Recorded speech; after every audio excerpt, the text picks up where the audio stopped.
Ya tulisannya. Al auratu adapun bermula segala aurat itu arbaun ada 4. Yang pertama auratul rajuli, auratnya laki-laki mutlakon secara mutlak, ini di dalam sembahyang.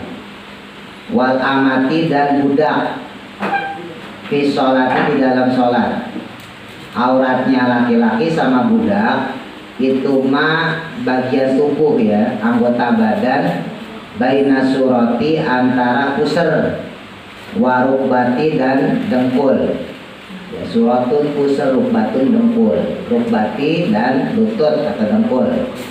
Jadi kalau laki-laki pusar nggak boleh kelihatan, dengkul nggak boleh kelihatan. Nah ini hukumnya bagi yang sudah balik. Usia berapa balik? 9 tahun sampai 15 tahun. Nah, masa umurnya berapa? 10. Berarti udah balik. Danan 11. Berarti udah balik. Pais 15. Oh 12. Berarti udah balik. Rizky 42. 14. Berarti udah nah kalau udah balik berarti dengkul kagak boleh kelihatan, nggak boleh lagi pakai celana pendek. Pokoknya kalau puasa tuh cuma ngasih tahu, kalau kalian lakuin sendiri urusan kalian. Pokoknya tugas puasa ngasih tahu mana yang wajib, mana yang haram. Ya. Kalau kalian pakai baju tutup auratnya otomatis dapat pahala. Selama kalian jalan-jalan main bola pakai celana panjang dapat pahala. Ya, main ke mall celananya panjang dapat pahala. Apa lagi? Mancing dapat pahala. Ini kenapa? Karena nutup aurat. Tapi kalau kalian pakai celana pendek, main bola dosa. Mancing dosa. Main sama teman dosa. Apalagi telanjang. Wah, gila. Ya. Itu puasa tidak bisa, terserah kalian mau lakuin apa enggak, bukan urusan Pak Ustadz. Emang kalau kalian nutup aurat puasa rugi? Agak. Kalian buka aurat puasa rugi? Agak, kagak ngaruh. Ya, kalian buka aurat puasa nggak rugi, nggak untung. Kalian nutup aurat juga puasa nggak rugi, nggak untung. Tapi puasa dikasih tahu, puasa tidak berpahala. Tuh auratnya laki-laki. Nah sekarang wa auratul hurrati, yaitu yang kedua aurat perempuan yang merdeka, hurroh. Ya, hurroh itu perempuan yang merdeka. Jadi kalau di zaman dulu ada istilah budak. Ya, kalau budak itu namanya amat. Ya, makanya panggil orang kalau namanya Ahmad jangan Ahmad. Ahmad. Ada gak yang punya teman namanya Ahmad? Nah ya, jangan manggil Ahmad. Kalau Ahmad artinya budak, kalau Ahmad artinya terpuji. Nah kalau yang perempuan termasuk ya auratnya fi sholati, dalam sholat ya, jami'u badaniha, seluruh badannya, masih wal wajhi, selain daripada wajah, wal kafaini, dan 2 telapak tangan. Tuh, jadi selain wajah sama telapak tangan. Wajah ketutup malah agak sah sholatnya perempuan. Kalau perempuan yang boleh kelihatan cuman muka sama telapak tangan. Berarti kalau kaki nggak boleh kelihatan dalam sholat. Kalau laki-laki boleh nggak kelihatan dalam sholat? Boleh. Kalau perempuan nggak boleh kelihatan dalam sholat. Oke. Ya nggak sah. Harus dibuka. Sholat, tawaf itu harus buka penutup muka. Tawaf tuh muterin Ka'bah, mau nggak? Bukan muterin rumah orang. Ya, jadi orang pakai cadar pun ketika dia sholat harus dibuka. Tawaf harus dibuka. Ini mazhab kita yang Syafi'i. Ya, mazhab kita kan Syafi'i. Kalau yang lain orang Hanafi ada yang boleh. Kalau kita mazhabnya Syafi'i nggak boleh. Harus dibuka, mukanya nggak boleh tertutup. Mau laki mau perempuan. Terus yang ketiga, wa auratul hurati, adapun aurat perempuan yang merdeka, wal amati dan budak perempuan, indal ajanibi yaitu pada sekalian ajanib. Ajanib itu orang yang bukan mahram, ya. Kalau yang sama bukan mahram maka perempuan itu jami'ul badani, semua badan, ya. Wa inda maharimiha, sedangkan kalau bersama mahramnya wanisai dan bersama perempuan lain maka mabaina surati, antara pusar warukbati dan dengkul. Jadi perempuan beda nih. Kalau sama yang bukan mahram, ya itu nggak boleh kelihatan, ya. Jadi dalam mazhab Syafi'i makanya diperbolehkan, disunahkan pakai cadar, apalagi kalau cakep, ya. Kalau seandainya sama mahram maka batasannya adalah baina surah wa rukbah, jadi antara pusar dan dengkul, gitu ya. Nah sekarang kalian catat tambahannya, mahram dan ajnabiyah. Judulnya mahram dan ajnabiyah. Yang dimaksud mahram adalah seseorang yang haram dinikahi. Titik. Sedangkan yang dimaksud ajnabiyah adalah orang lain yang boleh menikah dengannya.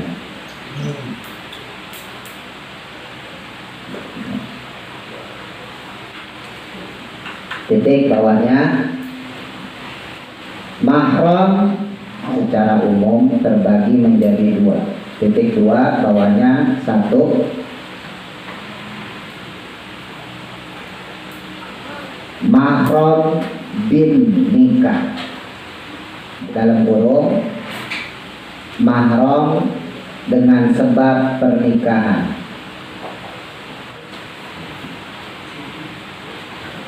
Titik contohnya,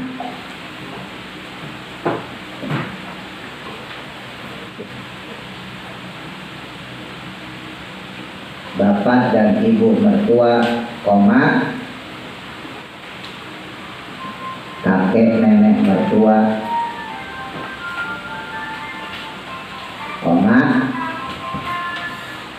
anak dari pasangan, dalam kurung suami atau istri. Kalau bagi perempuan ya berarti suami, kalau bagi laki-laki istri. Titik dua, mahram bin nasab, dalam kurung mahram dengan sebab keturunan. Titik contohnya, orang tua kandung, koma, adik atau kakak kandung, koma, itu ya, tanda ya, jangan tulis koma, tulis koma. Terus saudara kandung ayah, koma, saudara kandung ibu, koma, kakek dan nenek dari orang tua, koma,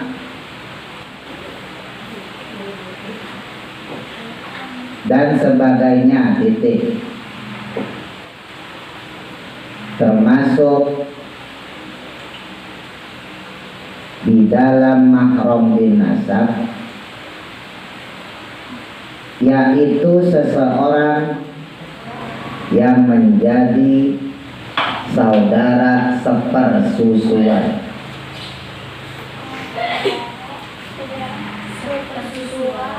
Titik. Yang dimaksud saudara sepersusuan adalah orang yang meminum ASI dari ibu kita di masa bayinya sebelum berumur 2 tahun paling sedikit 5 kali yang mengenyangkan. Kalau jelasin dulu, sebetulnya mahram itu jenisnya banyak. Nanti insya Allah dicatat di papan tulis. Ada mahram mu'abbad dan sebagainya. Tapi ini secara umum aja. Gak usah jelasin bahwa mahram itu ada 2 jenis. Ada mahram karena sebab pernikahan. Ada mahram yang sebabnya itu karena keturunan. Orang yang selain mahram berarti disebut ajnabiyah. Ingat ya. Berarti orang yang selain mahram disebut ajnabiyah. Kalau mahram, kalau kalian bersentuhan sama dia udah punya wudu, kagak batal wudunya. Ya. Tapi kalau ajnabiyah, kalau kalian punya wudu terus nyentuh dia, batal wudunya. Bahkan kalau disengaja dosa. Ada mahram yang sebab karena pernikahan. Nanti kalau kalian udah gede, misalnya itu Jiko udah gede, ya kan? Pak Is udah gede, Mas Kami, ya kan? Terus Rizky udah gede, Dewokan, ya, Kubisan, Jenggotan, terus nikah, ya. Nah maka bapak mertua, ibu mertua itu nggak boleh dikawinin juga, nggak boleh dinikahin juga karena jadi mahram. Ya. Dan kalau cium tangan sama ibu mertua nggak batal wudunya dan juga nggak dosa karena mahram. Gitu ya. Sementara kalau untuk mahram bin nasab, orang tua kita, ya, kita punya saudara, punya adik kandung, kakak kandung, ya, atau kakak seibu, kakak sebapak sama ya, itu juga saudara kandung. Nah maka ketika kita bersentuhan dengan dia tidak batal wudunya dan juga tidak dosa. Kalau mahram bin nasab itu disebabkan karena keturunan, sedangkan mahram bin nikah itu karena sebab pernikahan. Nah nanti kalian akan bingung kalau udah gede. Misalnya yang perempuan jadi istri, batalkah ketika menyentuh suami?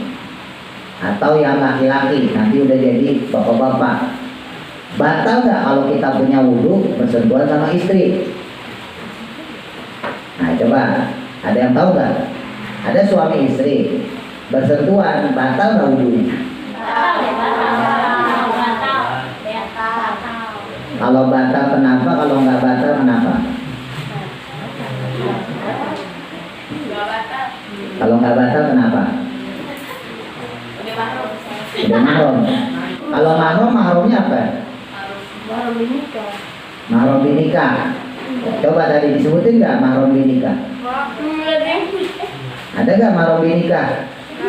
Tadi mahram binikah apa? Bapak ibu mertua, kakek nenek mertua, terus anak dari istri. Ada nggak istri? Nggak ada. Ada nggak suami? Nggak ada. Berarti batal. Justru suami bagi seorang perempuan atau istri bagi laki-laki, justru dia bukan mahram, makanya dinikahin. Ingat pengertian mahram apa?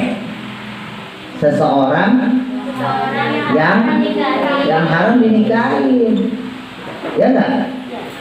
Berarti kalau istri bagi laki-laki atau suami bagi perempuan, berarti dia mahram bukan? Bukan, justru karena dia ajnabiyah, karena dia orang lain makanya dinikahin. Justru kalau mahram malah kagak boleh dinikahin, dosa. Ya enggak? Nah maka nyentuh dia Bang. Ya itu banyak yang nggak tahu tuh ntar kalau kalian udah nikah, ya udah punya wudu nggak boleh Bersentuhan, kalau bersentuhan batal wudunya, tapi kagak dosa.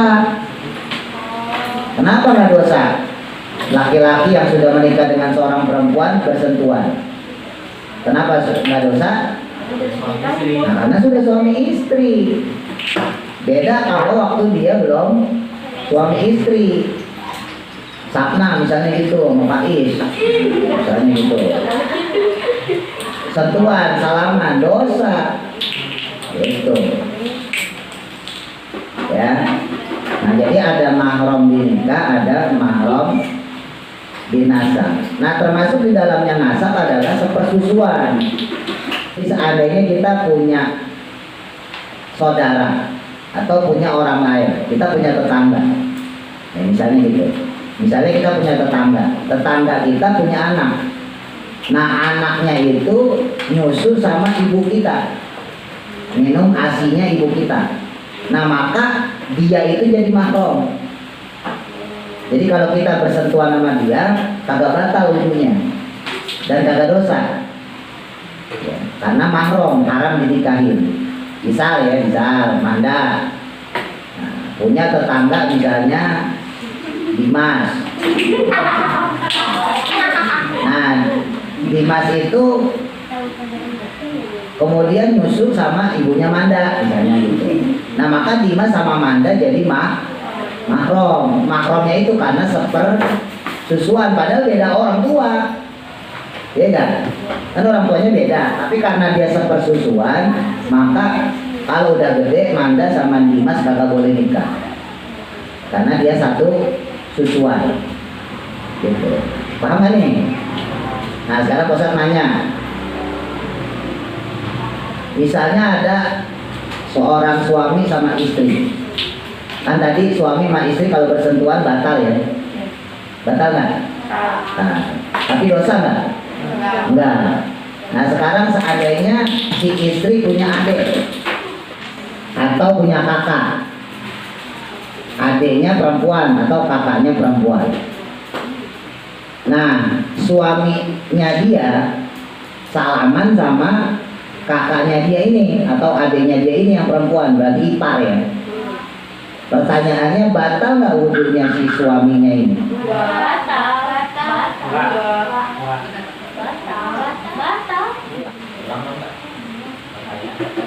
Kan ada suami istri. Ini Mas Dani punya istri. Nah, istrinya Mas Dani punya adik perempuan atau punya kakak perempuan. Nah, Mas Dani ini nyentuh adiknya istri atau nyentuh kakaknya istri yang perempuan itu. Pertanyaannya batal nggak wudunya Mas Dani? Dosa nggak? Alasannya apa kalau batal? Karena bukan mahram. Kalau yang nggak batal? Karena mahram. Dan sekarang istri aja mahram bukan? Bukan. Apa lagi adiknya, beli kakaknya, berarti batal nggak? Batal. Cuman yang membedakan apa ya? Kalau sama istri kagak dosa karena istri sudah dinikahi dengan akad. Tapi kalau sama adiknya istri atau kakaknya istri yang perempuan dosa. Gitu. Nah sekarang kalian punya paman. Ya kalau orang Jawa nyebutnya Pak D atau kalau perempuan Bude atau Pak Le atau Mamam atau Bibi. Ya, pertanyaannya boleh nggak dinikahin? Kenapa nggak boleh dinikahin? Karena mahram binasa. Lah sekarang Pak D kita, Bude kita, Pak Le kita, Bule kita, Bibi kita, Mamang kita, Uwak kita, Om kita punya anak. Boleh nggak nikah sama dia? Berarti anaknya semua itu anaknya Bule, Bude, Pak Le, Pak D, Om, Uwak, Bibi. Berarti sepupu kita, ya nggak? Iya dong. Nah pertanyaannya boleh nggak nikah sama sepupu?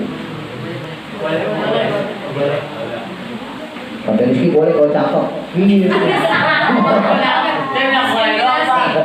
Kenapa ya boleh? Bukan cakep.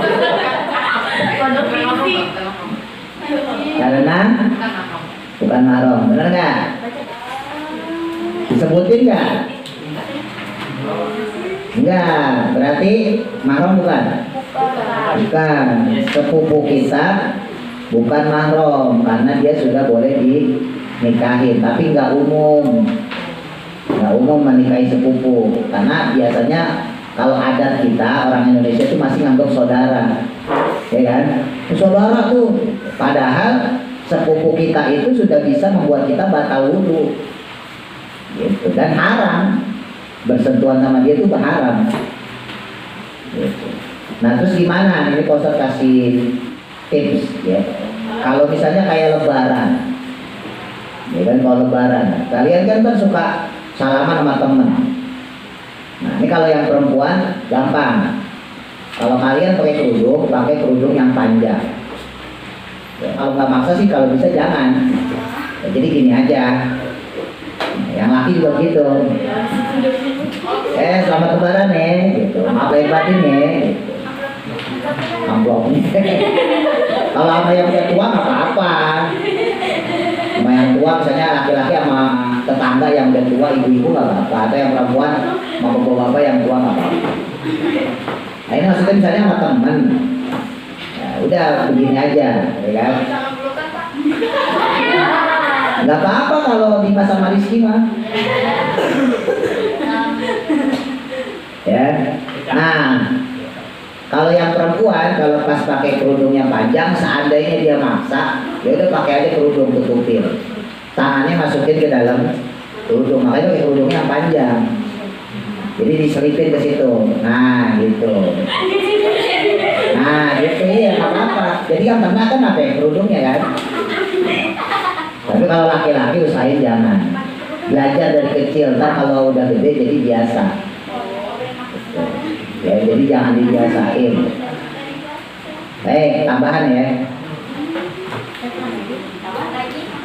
Bawahnya catatannya. Orang yang bersentuhan dengan yang masih mahram, seperti yang disebutkan di atas, jika dia punya wudhu maka tidak batal wudhunya,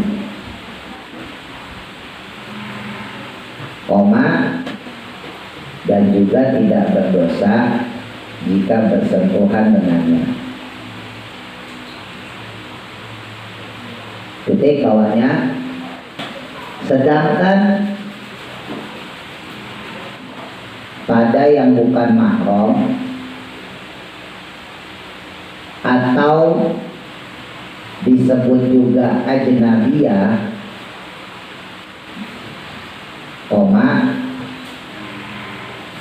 jika punya wudhu maka batal wudhunya,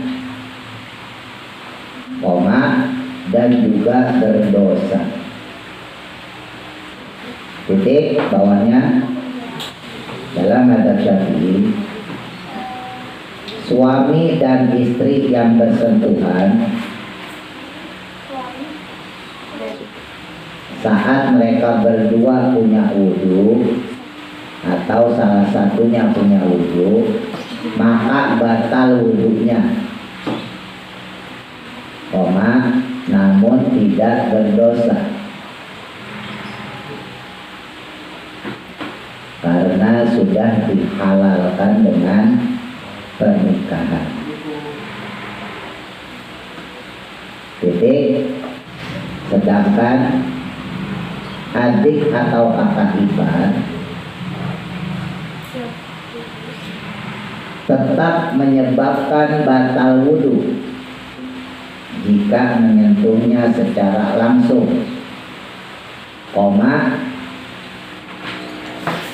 dan berdosa jika disengaja. Titik. Namun adik atau kakak ipar tidak boleh dinikahi selama suami garis miring istri masih hidup.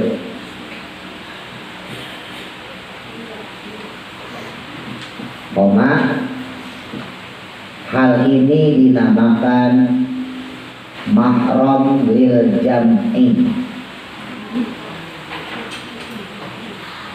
Titik.